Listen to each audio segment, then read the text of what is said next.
Le matin du 13 mars 2026, un cargo battant pavillon russe a quitté le port de Makhachkala sur la rive occidentale de la mer Caspienne. Le manifeste du navire indiquait du matériel industriel à destination du port iranien de Bandar Enzali. Mais les images satellites analysées par des firmes commerciales de renseignement racontaient une toute autre histoire. Le navire était bas sur l'eau, avec un déplacement compatible avec une cargaison dense. Les signatures thermiques suggéraient des conteneurs réfrigérés, et l'itinéraire emprunté, longeant la côte russe, avant de couper directement vers le sud en direction des eaux territoriales iraniennes, correspondait au profil d'un transfert de matériaux stratégiques. Ce navire transportait 25 tonnes d'uranium Yellowcake.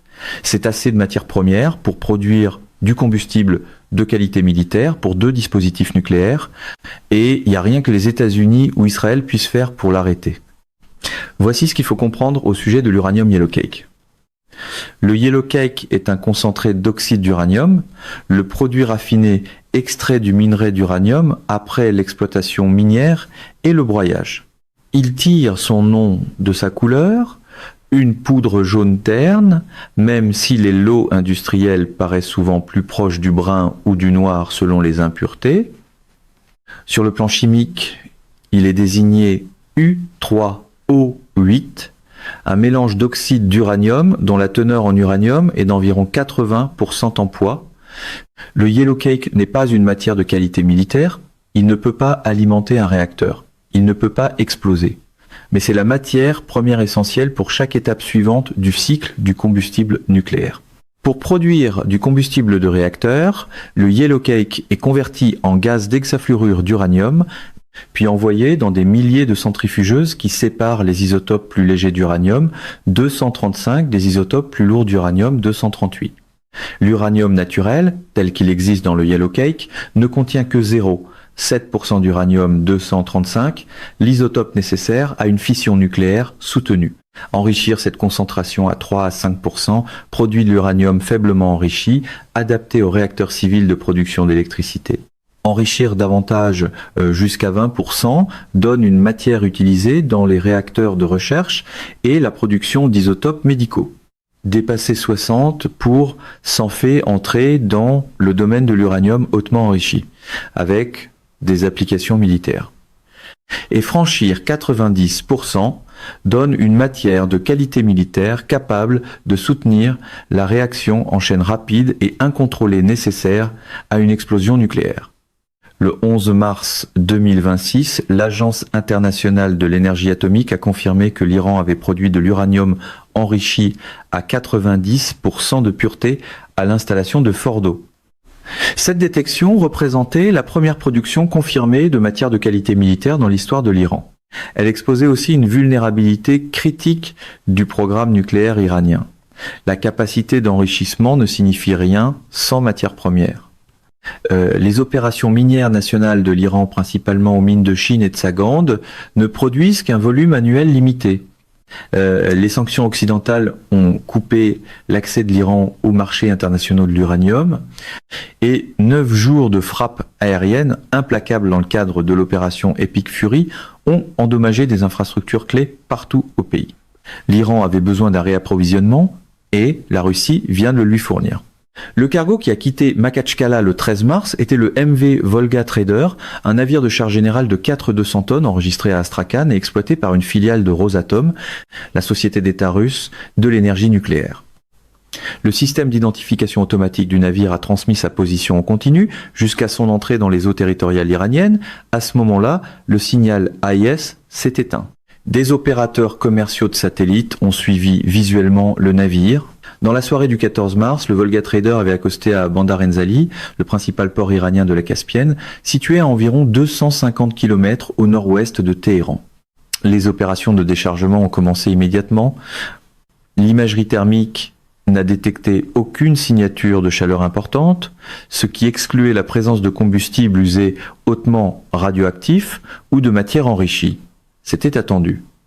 Le Yellowcake émet peu de radiation et ne nécessite aucun blindage spécialisé pendant le transport.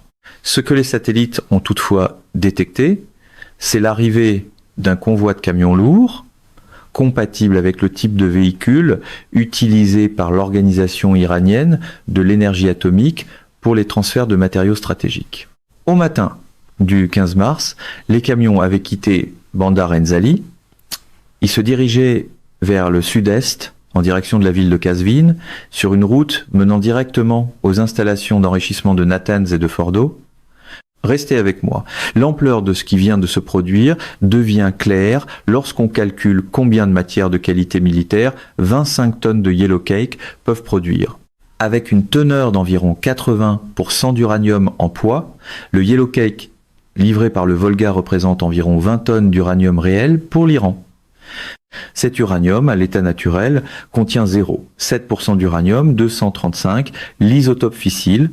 Enrichir l'uranium naturel jusqu'à une concentration de 90% de qualité militaire exige de traiter d'immenses quantités de matières premières dans des cascades de centrifugeuses. Chaque cycle augmente progressivement le ratio d'uranium 235 tout en rejetant l'uranium 238 appauvri comme déchet. La physique de la séparation isotopique impose qu'environ 200 à 250 kg d'uranium naturel soient traités pour obtenir un kilogramme de matière enrichie à 90% selon l'efficacité de la cascade de centrifugeuses et les niveaux de déchets acceptables. Selon des estimations prudentes, 20 tonnes d'uranium naturel pourraient théoriquement produire entre 80 et 100 kg de combustible de qualité militaire. Un dispositif nucléaire rudimentaire de type canon, la conception la plus simple, nécessite environ 50 kg d'uranium hautement enrichi. Les armes modernes à implosion sont plus efficaces et peuvent fonctionner avec seulement 15 à 25 kg. Cela signifie que la matière que la Russie vient de livrer à l'Iran contient assez de matières premières pour produire du combustible de qualité militaire pour 2 dispositifs nucléaires fonctionnels, possiblement 3, si le programme d'enrichissement iranien fonctionne à efficacité maximale. Maintenant, regardons le calendrier. Selon David Albright, ancien inspecteur de l'ONU en armement et fondateur de l'Institute for Science and International Security, le parcours de l'Iran vers un dispositif nucléaire rudimentaire, après l'atteinte d'un enrichissement à 90%, pourrait se mesurer en semaines et non en mois. Cette évaluation, publiée le 11 mars, reposait sur le stock existant de matières enrichies de l'Iran. Elle ne tenait pas compte de l'arrivée soudaine de 25 tonnes de yellow cake frais. Avec cette nouvelle matière première en main, les installations d'enrichissement iraniennes peuvent soutenir des opérations continues sans épuiser les réserves existantes. Le principal blocage n'est plus l'approvisionnement en matière. C'est maintenant la capacité des centrifugeuses et le temps. L'Iran exploite environ 9000 à 10 000 centrifugeuses dans ses sites d'enrichissement déclarés, principalement à Natanz et Fordo. Les unités les plus avancées désignées IR6 peuvent enrichir l'uranium environ 10 fois plus rapidement que les anciens modèles Iran déployés par l'Iran au début des années 2000. Si l'Iran consacre une part importante de sa capacité de centrifugation au traitement du yellow cake nouvellement livré, les estimations suggèrent que la production de 15 à 25 kg de matière enrichie à 90%, assez pour une arme, pourrait être complétée en 8 à 12 semaines dans des conditions optimales.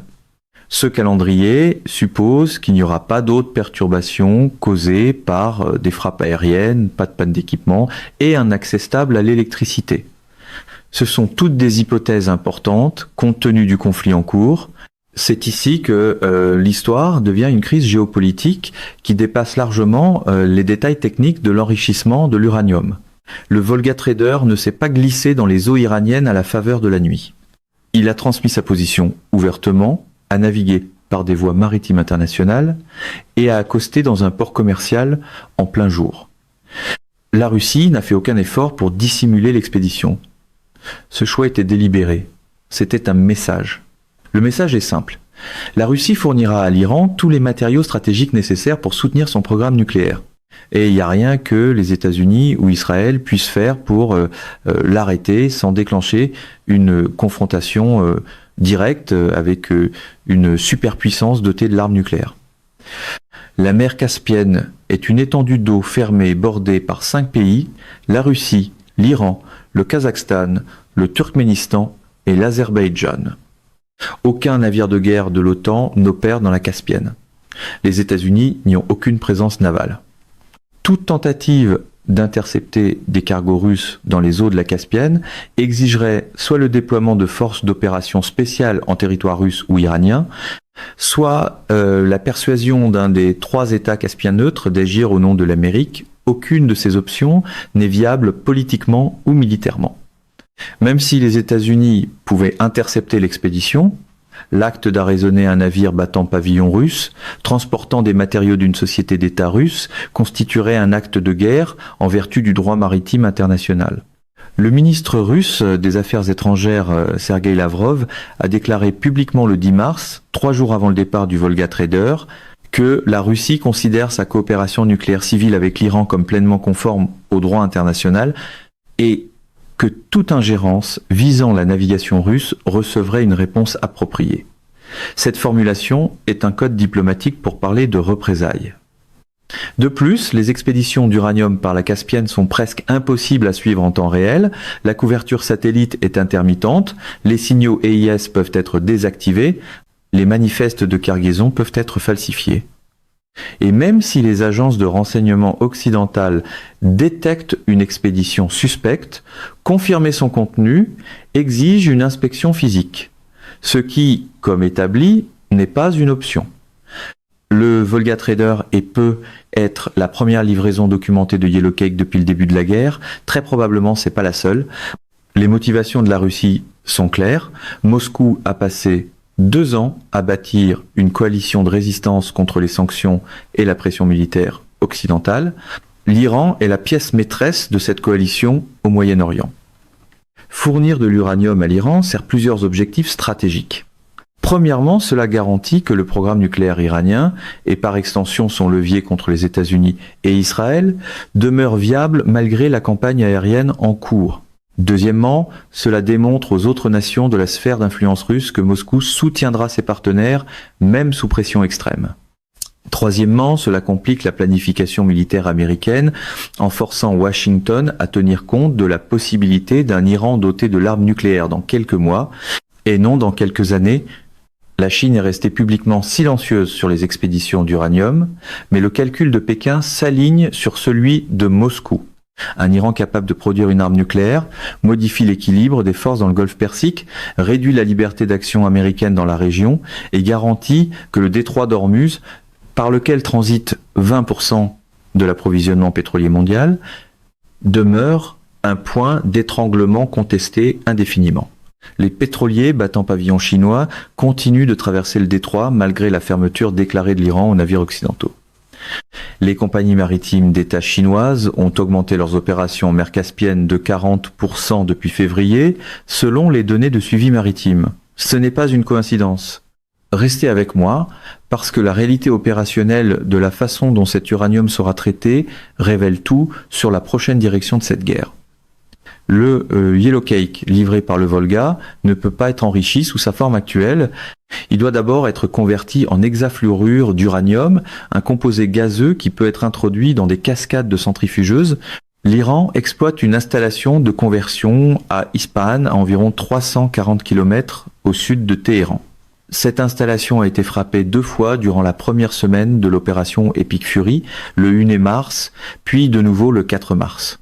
Les images satellites ont confirmé des dommages à plusieurs bâtiments de traitement, mais les principaux réacteurs de conversion, logés dans des structures souterraines renforcées, semblent avoir survécu. Si l'installation d'Ispahan est opérationnelle, même à capacité réduite, l'Iran peut commencer à convertir le Yellow Cake nouvellement livré en quelques jours. Le processus de conversion lui-même prend plusieurs semaines, selon le débit et l'état de l'équipement. Une fois convertie en gaz d'hexafluorure d'uranium, la matière est transportée vers Natanz ou Fordo pour l'enrichissement. Natanz, la plus grande des 2 installations, a été frappée le 1er mars et a subi d'importants dommages dans ses halls de centrifugeuses en surface. Toutefois, Natanz contient aussi des chambres d'enrichissement profondément enterrées, conçues pour survivre aux frappes aériennes. Fordo, creusé dans une montagne sous 80 à 100 mètres de roche, demeure intact et pleinement opérationnel. Les agences de renseignement israéliennes sont parfaitement conscientes de ce calendrier. Des fuites dans les médias israéliens, le 14 mars, ont indiqué que la détection de l'expédition russe d'uranium avait déclenché des consultations d'urgence au sein du cabinet de sécurité israélien. Benny Gantz, membre du cabinet de guerre et ancien chef d'état-major de Tsahal, a déclaré publiquement qu'Israël ne peut pas permettre à l'Iran de reconstituer son stock d'enrichissement tout en détenant simultanément de la matière de qualité militaire. Il s'est arrêté avant d'appeler à des frappes immédiates contre l'installation de conversion d'Ispahan. Mais l'implication était claire. Si l'Iran commence à traiter le Yellow Cake russe, Israël devra faire un choix, frapper maintenant et risquer une guerre plus large, ou accepter que le chemin de l'Iran vers un arsenal nucléaire fonctionnel soit devenu irréversible. Les États-Unis font face à un calcul encore plus complexe. Frapper des expéditions d'uranium fournies par la Russie, ou les installations qui traitent cette matière, déclencheraient presque certainement des représailles russes, soit directement contre les forces américaines dans la région, soit indirectement par un soutien accru aux milices mandataires de l'Iran en Irak, en Syrie et au Yémen. Le secrétaire d'État Marco Rubio a été interrogé lors d'un point de presse le 15 mars sur la possibilité que les États-Unis mènent une action militaire pour empêcher l'Iran de traiter l'uranium russe. Sa réponse a été soigneusement calibrée. Il a dit que l'administration considère l'expédition comme un acte provocateur qui mine la stabilité régionale, mais il ne s'est pas engagé à une action militaire. Cette ambiguïté est elle-même un signal. Washington n'a pas de plan. Pendant ce temps, l'uranium est déjà en Iran. Au moment où vous regardez cette vidéo, le Yellow Cake livré par le Volga Trader est probablement déjà en cours de conversion à Ispahan. Dans quelques semaines, il alimentera les cascades de centrifugeuses à Fordo ou Natanz. Et dans quelques mois, à moins d'une intervention majeure et déstabilisatrice, l'Iran possédera assez d'uranium de qualité militaire pour assembler plusieurs dispositifs nucléaires. La fenêtre pour empêcher ce résultat n'est pas en train de se refermer. Elle est déjà fermée. Maintenant, considérons ce que cela signifie pour l'architecture plus large de la non-prolifération nucléaire. Le traité sur la non-prolifération des armes nucléaires, signé en 1968, repose sur un principe fondamental. Les États sans armes nucléaires acceptent de ne pas en acquérir en échange d'un accès à la technologie nucléaire civile sous supervision internationale. L'Iran est signataire de ce traité.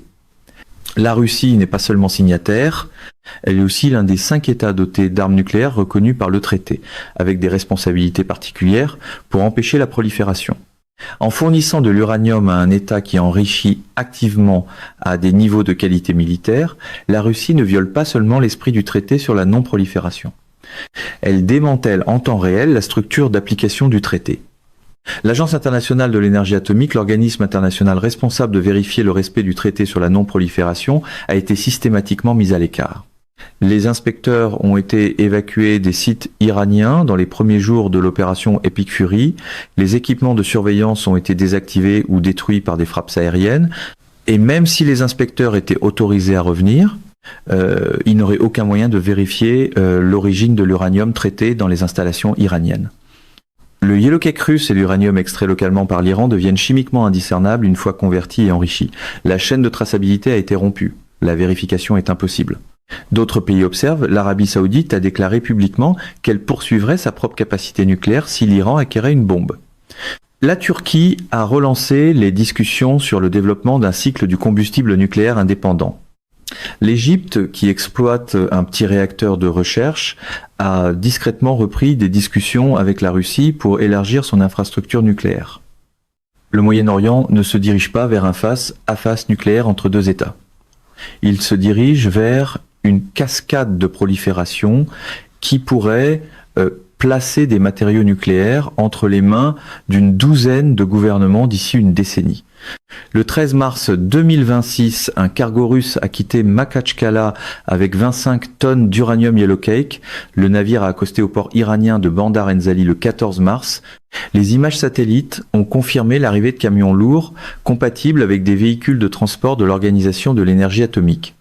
Le Yellow Cake contient assez de matière pour produire du combustible de qualité militaire pour 2 dispositifs nucléaires. David Albright a averti que le calendrier de l'Iran vers une arme nucléaire rudimentaire pourrait se mesurer en semaines après l'atteinte d'un enrichissement à 90% le 11 mars. L'expédition russe vient d'éliminer la principale contrainte de ce calendrier, soit l'approvisionnement en matières premières. La route de la mer Caspienne ne peut pas être interdite sans confronter une Russie dotée de l'arme nucléaire. Le secrétaire d'État américain Marco Rubio a qualifié l'expédition de provocatrice, mais ne s'est pas engagé à une action militaire. Le membre du cabinet de guerre israélien Benny Gantz a déclaré qu'Israël ne peut pas permettre à l'Iran de reconstituer son stock d'enrichissement tout en détenant simultanément de la matière de qualité militaire. L'installation de conversion d'Ispahan, frappée 2 fois au début mars, semble partiellement opérationnelle. L'installation d'enrichissement de Fordo demeure intacte sous 80 mètres de roche. L'Arabie Saoudite, la Turquie et l'Égypte observent toute la situation. Le traité sur la non-prolifération des armes nucléaires s'effondre en temps réel. Et depuis ce matin, l'Iran dispose d'une ligne d'approvisionnement en uranium que la plus puissante armée de la planète ne peut pas couper. C'est pas une crise contenue. C'est une cascade de prolifération sans porte de sortie. Mesdames et messieurs, notre émission d'aujourd'hui s'arrête ici. Nous vous invitons à partager votre avis personnel dans la section des commentaires ci-dessous. Perspective politique vous salue et vous donne rendez-vous très bientôt.